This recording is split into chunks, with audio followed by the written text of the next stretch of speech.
1930s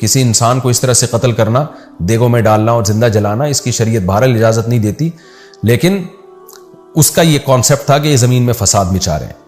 اور اہل اسلام ہمیشہ یہودیوں کا ساتھ دیتے رہے ہیں۔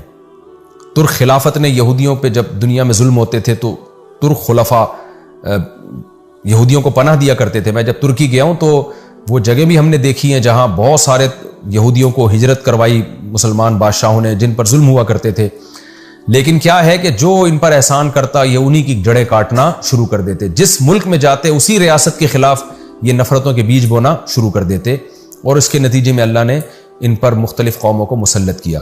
لیکن آج بھی یہ آیات بنی اسرائیل سے اور اہل یہود سے خطاب کر رہی ہے کہ اللہ کا یہ وعدہ سچا ہے، اگر تم زمین میں دوبارہ فساد مچاؤ گے تو قومیں تم پر مسلط ہوتی رہیں گی۔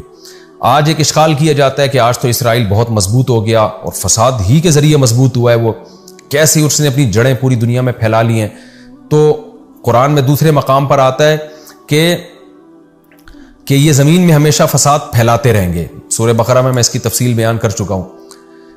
تو دیکھیں یہ جو فساد یہودی دنیا میں پھیلا رہے ہیں، گریٹ اسرائیل کی باتیں کر رہے ہیں، عین ممکن ہے یہ جو ان کو عزت ملی ہو یہ بہت بڑی ذلت کا پیش خیمہ ہو، یعنی اللہ کی طرف سے کوئی عین ممکن ہے فیوچر میں بہت بڑی ذلت کا انتظام ہو رہا ہو۔ اور صحیح بخاری صحیح مسلم کی احادیث میں یہ مضمون بہت وضاحت سے بیان کیا گیا ہے کہ قرب قیامت میں تمہاری یہود سے لڑائی ہوگی، تو ایک بہت بڑی لڑائی ہوگی اہل اسلام اور یہود کی، تو عین ممکن ہے یہ حالات اسی کی طرف جا رہے ہوں۔ باقی جو جتنا ہمیں احادیث میں بتا دیا گیا ہم اجمالی اس پر ایمان رکھتے ہیں، اس کی ڈیٹیل ہمیں بتائی وہ ہم ڈیٹیل سے بات کر سکتے ہیں، جو نہیں بتائی گئی اس پر ہم بات نہیں کر سکتے۔ تو ہمیں یہ تو بتایا گیا ہے کہ یہود اور اسلام کی بڑی لڑائی ہوگی دنیا میں، حضرت عیسیٰ علیہ السلام یہود کے خلاف لڑائی کریں گے، مگر عیسیٰ علیہ السلام نازل کب ہوں گے، حضرت مہدی کب آئیں گے، دجال جو یہودیوں کا ایک نجات دہندہ سمجھا جائے گا وہ کب ظاہر ہوگا، یہ تمام چیزیں احادیث میں مبہم رکھی گئی ہیں۔ تو ہم ان تمام علامات پر ایمان رکھتے ہیں مگر ہم اس کی تفصیل میں نہیں جاتے۔ آگے اللہ فرماتے ہیں وَجَعَلْنَا جَهَنَّمَ لِلْكَافِرِينَ حَصِيرًا، اور یہ تو دنیا کی ذلت ہے، باقی کافروں کے لیے ہم نے جہنم کو حصیر یعنی قید خانہ بنایا ہے۔ دنیا میں اگر بچ بھی گئے تو آخرت میں نہیں بچ سکتے۔ تو دیکھیں اس قرآن سے ہمیں یہ بھی پتہ چلتا ہے کہ اللہ کو نہ کسی قوم سے ذاتی بغض ہے نہ محبت۔ اگر یہود نے اللہ کی نافرمانی کی اور اللہ نے دوسری قوموں کو مسلط کر کے ان کو مارا تو مسلمان بھی کوئی اللہ کے لاڈلے نہیں ہے۔ ان آیتوں سے ہمیں بھی ڈرنا چاہیے کہ اگر ہم من حیث القوم خدا کی نافرمانی اور بغاوت میں جائیں گے تو یہ سمجھ لیں کہ ہم کبھی بھی ترقی نہیں کر پائیں گے۔ آج ہماری عدالتوں میں غیر اسلامی قوانین بن رہے ہیں، ہم سمجھتے ہیں کہ اس سے ہم ترقی کر لیں گے۔ خوب سمجھ لیں مسلمان کی ترقی کے اصول کچھ اور ہیں، غیر مسلم کے ترقی کے اصول کچھ اور ہیں۔ مسلمان قومیں اگر اسلام کو چھوڑیں گی تو کبھی بھی ترقی نہیں کر پائیں گی، اگر وہ ترقی ہوگی بھی تو وہ ایک تنزل کا اور ذلت کا بہت بڑا پیش خیمہ ہوگی وہ۔ تو ان آیتوں سے ہمیں بھی عبرت حاصل کرنی چاہیے۔ آگے اللہ تعالیٰ یہ تمام مضامین بیان کر کے بتاتے ہیں ان ھذا القرآن، بے شک یہ قرآن ہے، یہدی للتی ہی اقوم، یہ وہ راستہ بتاتا ہے جو سیدھا راستہ ہے، یہ بتا رہے قومیں کے عروج و زوال کے واقعات اور صحیح طرف تمہیں گائیڈ کر رہا ہے۔ وَيُبَشِّرُ الْمُؤْمِنِينَ الَّذِينَ يَعْمَلُونَ الصَّالِحَاتِ، اور یہ خوشخبریاں سناتا ہے ان مومنین کو جو نیک اعمال کرتے ہیں۔ جیسے اللہ نے یہودیوں کو بتایا تھا اچھا عمل کرو گے تو اللہ دنیا اور آخرت دونوں نوازے گا، تو یہ خوشخبریاں سنا رہا ہے۔ ان لہم اجرا کبیرا، وہ خوشخبری کیا ہے کہ ان کے لیے بہت بڑا اجر ہے۔ وان الذین لا یؤمنون بالآخرۃ اعتدنا لهم عذابا الیما، اور یہ قرآن یہ بھی بتاتا ہے کہ جو لوگ آخرت پر ایمان نہیں لے کر آتے ہم نے ان کے لیے دردناک عذاب تیار کر کے رکھا ہے۔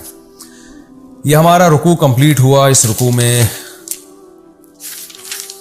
جو بہت اہم مضامین بیان ہوئے ہیں، میں کیونکہ وقت بھی ہمارا اتنا نہیں ہے کہ ہم اگلے رکوع کو کمپلیٹ کر سکیں تو میں اس کا مختصر خلاصہ آپ کے سامنے بیان کر دیتا ہوں۔